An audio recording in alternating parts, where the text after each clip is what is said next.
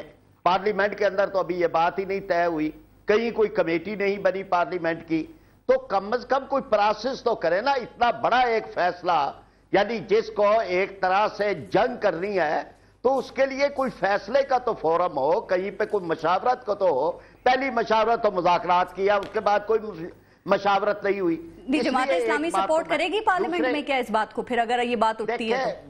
دیکھیں، جب حالات کسی ایک طرف پہنچنے کے سارے دلائل مکمل ہوں گے، تو میں نے تو کہا کہ ہم نے تو پہلے بھی فوج کا ساتھ دیا ہے، لیکن آپریشن جو ہوا مشرقی پاکستان میں، ہم اس کے پہلے خلاف کرتے رہے۔ ہم نے اس کے بارے میں کہا کہ اب اقتدار ووٹ کے ذریعے سے آیا ہے تو مجیب الرحمان کو دینا چاہیے، ہماری شورا کی قراردادیں ہیں، لیکن اس کے بعد کچھ قوتیں اس وقت بھی لگی ہوئی تھی اور وہ دھکیل رہی تھی فوج کو ایکشن لینے کی طرف، اور بلاخر ایکشن ہوا اور ملک ٹوٹ گیا۔ تو جو بات ہے، کچھ قوتیں کیا پراچا صاحب، آپ لوگوں نے خود عملی طور پہ اس میں حصہ لیا تھا؟ ہم نے تو اس وقت لیا جب بھارت کی فوج آ گئی، اور بھارت کی فوج کے مقابلے کے اندر پھر پاکستانی فوج کا ہی ساتھ دینا چاہیے تھا، بھارت کی فوج کا تو نہیں دینا چاہیے تھا، اور یہ بھی ہم نے ہی کیا اور کسی نے نہیں کیا۔ البدر اور الشمس نے بھارتی فوج کو مارا تھا یا پاکستانیوں کا ساتھ دیا؟ کون پاکستانی وہاں پر بھارت کی فوج کے خلاف یا بنگالیوں کو مارا تھا؟ کون بنگالی وہاں پہ جو بھارت کی فوج کو لے کے آئے تھے؟ وہ کون سے بنگالی تھے؟ مشرقی پاکستان ٹوٹ کے بنگلہ دیش، اس کا مطلب آپ جائز سمجھتے تھے نا اس آپریشن کو؟ دیکھیں، آپریشن کو کہا جائز، میں تو یہی بات کہہ رہا ہوں کہ وہ چیز اوائڈ کی جا سکتی تھی ایک سیاسی فیصلے سے، لیکن وہ سیاسی فیصلہ نہیں ہوا۔ آپریشن کیا، اس کے نتیجے میں بھارت کی فوج اور 5 لاکھ فوج آئی ہے، اس نے بارڈر کراس کیا، ڈھاکہ تک پہنچی ہے، تو اب اس کے ہاتھ پہ ہاتھ دھر کے بیٹھے ہیں۔ نہیں، اب جو طالبان غیر ملکیوں کو لے کے آئے ہیں تو ان کے خلاف نہیں ہونا چاہیے آپریشن آپ کے خیال میں؟ میں کہتا ہوں جب کون لے کے آئے گا غیر ملکیوں کو؟ یہاں تو سوال یہ ہے کہ ازبک چرچ نہیں ہے وہاں پہ آیا ہے، میں ایک مڈیلا ریمنڈ ڈیوس کو کون لے کے آیا ہے؟ تو جو بھی لے کے آئے ہیں غلط لے کے آئے ہیں۔ کتنے جو ہے وہ ویزے جاری کیے گئے جن لوگوں نے آ کے یہاں پر دہشت گردی پھیلائی۔ صاحب، ریاست اور گروہ میں فرق ہوتا ہے، یعنی اگر ریاست دہشت گردی کرے تو وہ ٹھیک ہو جاتی ہے، یعنی اگر امریکہ دہشت گردی کر رہا ہے تو وہ ٹھیک ہو گئی ہے۔ ریاستی دہشت گردی، ریاست اگر کسی کو اجازت دیتی ہے تو کوئی اصولوں کے تحت ہی دیتی ہے نا، ایسے ہی تو نہیں دے دیتی۔ کس چیز کی؟ چلے پھر کون سے آئین کی شک کے تحت؟ آپ نے ریمنڈ ڈیوس کا ذکر کیا نا ابھی، جنہوں نے ریمنڈ ڈیوس آئین کی کس شک کے تحت آیا ہے؟ ہم جو کہتے ہیں کہ آئین کو وہ نہیں مانتے، تو جنہوں نے ریمنڈ ڈیوس کو موقع دیے اور واپس بھیجا، وہ آئین پاکستان کی کون سی شک تھی وہی بتا دیں۔ ٹھیک، پراچا صاحب، وہ 2 ملکوں کا معاملہ تھا نا، مطلب کسی گروہ کے ساتھ تو حکومت نے بات نہیں کی تھی نا۔ ایک جارے قوت کا یہ ملک کہاں سے آ گیا؟ امریکہ ایک جارے قوت ہے، اور کوئی ہمارے اوریہ صاحب سے بھی اس پہ کامنٹ لے لیتی ہوں۔ جی ٹھیک، اوریہ صاحب، کیا کسی بھی آپریشن کے نتیجے میں کیا بنگلہ دیش والی صورتحال سامنے آ سکتی ہے؟ ایسا کوئی ری ایکشن ہو سکتا ہے؟ چونکہ آج اس جانب منور حسن صاحب نے اشارہ کیا ہے۔ دیکھیں، اللہ نہ کرے ایسا نہ ہو، ایسا ہو، اللہ نہ کرے کہ ایسا ہو۔ اس کی بنیادی وجہ یہ ہے کہ ایک تو بنگلہ دیش دور تھا، اور دوسری بات یہ ہے کہ بنگلہ دیش سراؤنڈڈ تھا اور پوری عالمی قوتیں ساتھ تھی۔ لیکن ڈر مجھے یہ ہے کہ اس وقت جو دنیا کے اخبارات میں لکھا جا رہا ہے، جو میں نے پہلے بھی کہا کہ پاکستان کے اندر جو لوگ ہیں وہ بھارت کے لیے، چین کے لیے، روس کے لیے اور ایران کے لیے خطرہ بن گئے ہیں، اور ان ملکوں کو پاکستان کے اندر جا کے ان کو حملہ کرنے، اور ایران نے تو آج پھر دھمکی دے دی ہے۔ آپ حیران ہوں گے، یہ صورتحال ہماری ہو گئی ہے۔ اب ایک اور بات میں آپ کی درست کر دوں یہ جو ازبک ہیں، یہ جو چیچن ہیں، یہ جو عرب ہیں، ان کو حکومت پاکستان لے کے آئی تھی. یہ تاریخ تھوڑی سی درست کر لیجئے گا. اور یہ آئے تھے جس وقت افغان جہاد. اور یہ صاحب وہ دور ختم ہو گیا نا. یہاں پر نہیں سن لینا، مدتوں یہاں پر رہے. اس کے بعد 20 سال گزرے، اس کا کسی کو خیال نہیں آیا. مسئلہ ذرا یہ ہے کہ اب صورتحال اتنی بگڑ چکی ہوئی ہے کہ میں آپ کو کئی دفعہ کیوں میں اس طرف مائل کر رہا ہوں کہ بنیادی طور پر 10 سال پہلے یہ آپریشن ہو جانا چاہیے تھا. مجھے ڈر پتہ ہے کس بات پہ لگ رہا ہے؟ مجھے ڈر ان شعلہ بیانیوں سے لگ رہا ہے. مطلب وسیم اختر صاحب نے اگر خدا نہ خواستہ آپریشن تھوڑا سا مسئلہ ہوا، انہوں نے کہا جی فوج تو گڈ طالبان اور بیڈ طالبان میں تمیز کر رہی ہے، اور انہوں نے بار بار کہا ہے. مجھے اس دن سے ڈر لگ رہا ہے کہ جب انگلیاں اٹھنا شروع ہو جائیں گی تو پھر کیا ہم کہاں جائیں گے؟ آپریشن کریں، پوری قوم کو متحد ہو کے کرنا چاہیے. دہشت گردی غلط ہے، جس جگہ پر بھی یہ غلط ہے، لیکن ایک بات طے ہے کہ جس چیز کا حل نکل سکتا ہے. مطلب اس وقت آپ اندازہ کریں کہ تقریباً 2700 کے قریب جو بندے ہیں وہ بلوچستان کے اندر فوج کے مختلف لوگوں کے وہاں مارے گئے ہیں. شناختی کارڈ دے کے پنجابیوں کو وہاں قتل کیا جاتا ہے. یہ ہم وہاں بھی آپریشن کے قائل نہیں. اور یہ صاحب ایک بات سنیں، اور یہ صاحب اگر پاکستان کی جو لبرل فورسز ہیں وہ مذاکرات سے مایوس ہیں تو پھر یہ کس کی ذمہ داری ہے؟ آپ تو بات ٹھیک کر رہے ہیں، لیکن لبرل فورسز نے ایک تصور بنا لیا ہوا ہے کہ بلوچستان میں جو کچھ کرتا ہے وہ ہے ناراض بلوچ. ٹھیک ہے، وہ تو جو مرضی. پہلی دفعہ بی ڈی اے کے ملازمین میرے اپنے وہ بیچارے سبارڈینیٹ تھے جن کے شناختی کارڈ دیکھ کے 2005 میں شناختی کارڈ دیکھ کے قتل کیا گیا تھا ان 5 لوگوں کو. اور اس کے بعد ایک بندہ وہاں سے نکتا ہے. میرے ایسے پیارے دوست وہاں مرے ہیں، اتنے محبت کرنے والے. میرا آدھا خاندان وہاں پر رہتا ہے اور ان کی 3 پشتوں کی قبریں وہاں پر ہیں. ان کو لبرل فورسز وہاں تو مایوس نہیں ہوتے. لیکن مسئلہ یہ ہے کہ ایک مسئلہ پتہ کیا ہے؟ آپ اس پورے ملک کو ڈیوائیڈ کرنا چاہتے ہو 2 ایسے گروپوں میں کہ جس کے اندر اس ملک کے اندر وہی امریکن ایجنڈا کہ جو وہ شام میں کر رہا ہے، جو وہ عراق میں کر رہا ہے، جو وہ باقی جگہوں پہ مصر میں کر رہا ہے، وہی ایجنڈا آپ جہاں پر یہ ملک متحمل نہیں ہو سکتا ہے. ٹھیک ہے وسیم اختر صاحب، جو تحفظات ہیں اور یہ مقبول جان صاحب کے، اس پر آپ کیا کہیں گے؟ اور انگلیاں تو نہیں اٹھائیں گے جو وہ کہہ رہے ہیں کہ ایک دفعہ آپریشن ہو جائے گا اس کے بعد پھر وہ ہیومن رائٹس کی بات بھی سامنے آ جائے گی اور ساری باتیں ہوں گی گڈ اور بیڈ طالبان کی بھی؟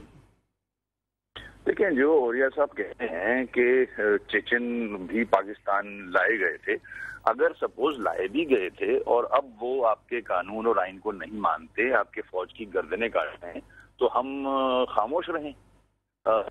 ظاہر ہے. اچھا، پھر گڈ بیڈ کے لیے بھی جو گڈ طالبان ہیں ان کے لیے بھی حکومت نے نیگوشیشن رکھی اور کھل کے کہا ہے کہ اگر کوئی قانون کو مانتے ہوئے ہتھیار پھینک کے بات کرتا ہے اس سے حکومت کرے گی بات. مگر اس کا جواب بھی مثبت نہیں آیا. پھر گردنیں کٹ رہی ہیں، پھر فوجیوں کو، پولیس والوں کو مارا جا رہا ہے. کتنا چانس دیں گے ہم؟ خلاف یہ مسلمان ہیں. اچھا، پھر ایک اور بات یہ آئی ہے کہ ڈیوائیڈ کرنے والی بات. دیکھیں، ڈیوائیڈ میں نہیں سمجھتا لبرل فورسز اور کوئی اور فورس. یہ فورس مذہبی نہیں ہے، یہ انسان بھی نہیں ہے. تو بہت دور کی بات ہے. یہ تو مسلمان کہنا مسلمان کے لیے میں سمجھتا ہوں ایک بہت بڑا وہ ہے، دھبا ہے. یہ انسان نہیں ہے جو گردنیں کاٹ رہا ہو اور ریٹ کو نہ مان رہا ہو، آپ آئین کو نہ مان رہا ہو. اس کو تو ختم کر دینا چاہیے. یہ ہمارے ملک کو نقصان پہنچا رہے ہیں. ٹھیک ہے وسیم اختر صاحب، ایک بات ہونا نہیں چاہیے. اچھا، طالبان کے حمایتیوں سے آپ کی کیا مراد ہے؟ مطلب ایم کیو ایم کس طرح سے اسے کیٹیگرائز کر رہی ہے؟ یعنی کہ ہر وہ شخص جو آج بھی مذاکرات کو امید سمجھتا ہے، کیا ایم کیو ایم کی نظر میں وہ طالبان کا حمایتی ہے؟ دیکھیں، جو سیاسی یا مذہبی جماعتیں میری نظر میں طالبان کے لیے سافٹ کارنر رکھتی ہیں، ان کا سوشل بائیکاٹ کرنا چاہیے. آپ کو اب کس بات کا سرٹیفکیٹ چاہیے؟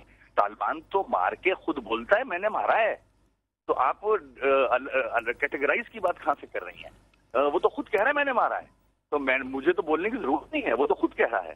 اور جو ان کو سپورٹ کرتا ہے ان کا قوم چاہیے پاکستانی کہ ان کا سوشل بائیکاٹ کریں. یہ جو ان دہشت گردوں کو سپورٹ بھی کرتا ہے، ایک لفظ بھی ان کے فیور میں بولتا ہے، وہ بھی پاکستان کے دشمن ہے ہمارے. ٹھیک ہے فرید پراچا صاحب، اب کیا پھر وقت نہیں آ گیا کہ جو پاکستان کی سیاسی اور مذہبی اور اسپیشلی جو مذہبی جماعتیں ہیں وہ پھر اپنے کردار کو واضح کر دیں کہ وہ امن کے لیے کون سا راستہ چننا چاہتی ہیں یا چن رہی ہیں؟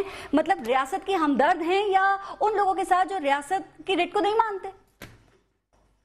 دیکھیں، کوئی بھی نہیں ہے. ہم تو کم از کم نہیں ہیں. ہم تو دہشت گردی کی ہر قسم کے مخالف ہیں. یہ صرف ایک طالبان کا نام لے کر اور طالبان کی دہشت گردی کی مخالفت کر کے بہت ساری دہشت گردیوں کو کھلی چھٹی دینا اور لائسنس دینا یہ کسی طرح ٹھیک نہیں ہے. دہشت گردی کی ہر قسم غلط ہے, چاہے وہ طالبان کرے. راجہ صاحب اپنے بیانات سے پھر ان باتوں کو ثابت بھی کرنا ہوگا جو آپ کہہ رہے ہیں. ہمارے تو سارے بیانات آپ پچھلی ساری تاریخ کے بیانات ہمارے اٹھا کے دیکھ لیں, ہم نے ہر واقعے کی مذمت کی ہے. یہ ایک جملہ چل پڑا ہے, یہ مذمت نہیں کرتے. فرید راجہ صاحب, منور حسن صاحب کہتے ہیں کہ اسامہ بن لادن آج بھی ہمارے دلوں میں زندہ ہیں. تو اسامہ بن لادن کا یہاں کہاں تذکرہ آ گیا؟ اسامہ بن لادن کا بیان کی بات کر رہی ہوں میں. یعنی صرف دیکھیں نا, صرف امریکہ کے کہنے پہ آپ کو القاعدہ کا ایجنڈا نہیں پتا دیں گے. اب دیکھیں نا کہ ایک اس بارے کو ہم کیوں متنازع کرتے ہیں. اسامہ بن لادن تو متنازع نہیں ہے, جو جہاں بات آ رہی ہے پھر وہیں پہ رہیں. اور اس سلسلے کے اندر جو بات ہے کہ جو بھی دہشت گردی کرے وہ طالبان کے نام سے ہو رہی ہو, وہ کوئی لسانیت کے نام پہ ہو, وہ کوئی پتھا خور کرے, کوئی ٹارگٹ کلر کرے, وہ کوئی بوری پاکستان کے افواج پاکستان کے میجر کلیم کے جسموں میں سوراخ کیے گئے, اس طرح سے اس کی البدر الشمس کو بھی بھولے نا, البدر اور الشمس فوج والوں کی ملی, 200 پولیس والے قتل ہوئے, یعنی سب دہشت گردی ہے. اچھا فرید راجہ صاحب, ٹائم کم رہ گیا. ٹھیک, اور یہ صاحب فائنلی ذرا کامنٹ کر دیں کہ طالبانی سوچ زیادہ خطرناک ہے یا طالبان؟ دیکھیں, بنیادی طور پر سوچ کی بات نہیں ہوتی. فرق مسئلہ پتہ کیا ہے, ہمارے ملک میں جتنے جھگڑے ہیں وہ آئین اور اس کی امپلیمنٹیشن کے درمیان جو تضاد ہے اس کے جھگڑے. یہ صوبے کیوں حق مانگتے ہیں؟ آپ کہتے ہیں آئین میں لکھا ہوا ہے, میں کیوں مانگتے ہو حق؟ آپ انسانی حقوق کی ریلیاں کیوں نکالتے ہو؟ لکھا ہوا ہے جی آئین میں انسانی حقوق ہونے چاہیے. ہمارا آئین جو ہے انسانی حقوق کی ضمانت دیتا ہے. کون ہوتے ہو بولنے والے, کون ہوتے ہو اٹھنے والے؟ تو سوچ تو بنیادی طور پر یہ ہے کہ آپ نے شریعت لکھ دی اور اس کے بعد اس کو نافذ نہیں کیا, ایک چیز بن گئی. ہر جگہ جو لٹھ مار گروپ جہاں اٹھے ہیں, خواہ بلوچستان میں اٹھے ہیں, خواہ سندھ میں MRD کی موومنٹ چلی ہے, خواہ اپنا کراچی کے اندر آزادی نہیں جو حقوق کی تحریک چلی ہے, یا کوئی تحریکیں چلائیں لیکن بندوق نہ اٹھائیں نا, مظلوموں کو نہ ماریں. آئین کے نہ امپلیمنٹ ہونے کی وجہ سے اٹھی ہے. تو یہ ہے سوچ بیسیکلی. اس وجہ سے لٹمار اٹھتے ہیں اور دنیا میں اٹھتے رہیں گے. آپ آئین امپلیمنٹ کر دیں پورے کا پورا, سب ٹھیک ہو جائے گا. ٹھیک, بہت شکریہ. اور یہ مقبول جان صاحب سینئر تجزیہ نگار ہیں, راجہ صاحب جماعت اسلامی کے رہنما ہیں, اور وسیم اختر صاحب MQM کے رہنما. بہت شکریہ آپ سب کا پروگرام میں جوائن کرنے کا. کہا جاتا ہے کہ مشکل وقت میں جرأت مندانہ فیصلے ہی رہنمائی قوم کی پہچان ہوتے ہیں, لیکن ہمارے فیصلے کب کنفیوژن سے نکل کر جرأت کا نشان بنیں گے, چلیں اس کا انتظار کرتے ہیں. اپنا اور اپنے ملک کا خیال رکھیے. پارس خورشید کو اجازت دیجیے. اللہ نگہبان.